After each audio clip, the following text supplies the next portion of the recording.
Pablo Longoria est allé chercher Gennaro Gattuso, qui, selon le portrait robot, et au moment où il arrive, ressemble à une bonne solution dans le sens où on l'a vu au Parc des Princes, on l'a vu pendant tout le début de la saison, c'est une équipe qui manque clairement d'énergie pour rester poli. Voilà. Caractère, voilà. Au Parc des Princes, c'était un naufrage. Moi, en 30 ans d'OM PSG suivi, et au moins depuis que le PSG a été racheté par Canal et qui a une puissance importante, je pense que c'est l'OM le plus faible que j'ai vu au Parc des Princes.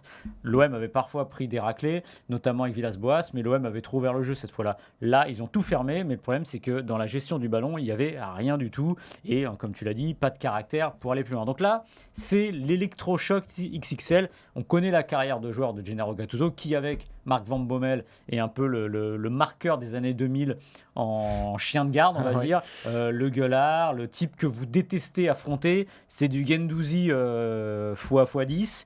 Et que vous détestez tout court d'ailleurs quand il n'est pas dans votre équipe. Que vous détestez, vraiment, quand il est avec vous, il sait motiver.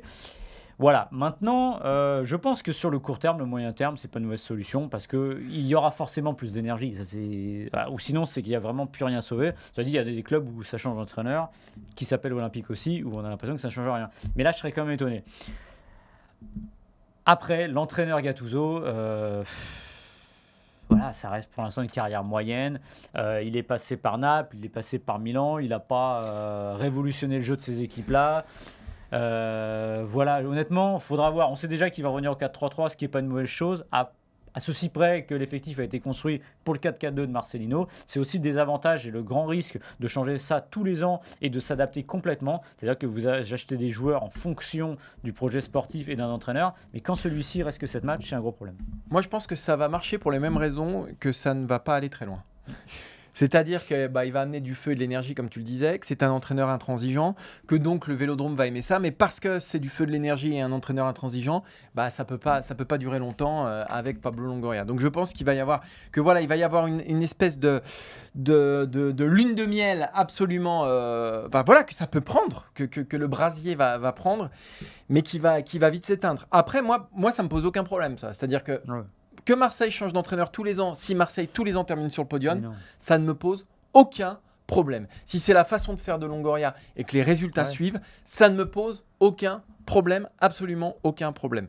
Tant que le niveau de Marseille moyen est sur le podium, moi je préfère que Marseille soit sur le podium tous les ans et change d'entraîneur tous les ans plutôt qu'elle garde un entraîneur 10 ans qui l'amène une fois sur deux sur le podium. Et rate la Ligue des Champions. Oui, mais d'accord, ils ont raté la Ligue des Champions. Bah oui, parce que tu as tout changé. Bon, bref. En tout cas, non, mais l'année dernière, il jouait la Ligue des Champions avec Tudor. Ouais. Finalement, le bilan de Villas-Boas, il est bon. Le bilan de Tudor, il est bon. Le bilan de Sampaoli, il est bon. Voilà. Alors oui, il y a eu l'accident. Exactement. Mais quand même, malgré tout, ça reste globalement des entraîneurs qui ont laissé de bons souvenirs à l'OM. Et si Gattuso, ça peut être pareil, que ce soit un an ou voilà, tant pis. Moi, ça me pose pas de problème. Après, les questions que ça soulève, tu le disais, c'est qu'on a construit à Marseille un effectif pour un entraîneur, déjà un entraîneur spécifique, Marcelino, et pour un entraîneur qui joue en 4-4-2.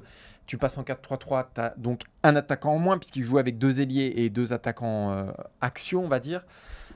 Et que là, tu as Vitinha, Aubameyang peut-être sur un côté, Sarr de l'autre, quid de Ndiaye, quid de Correa.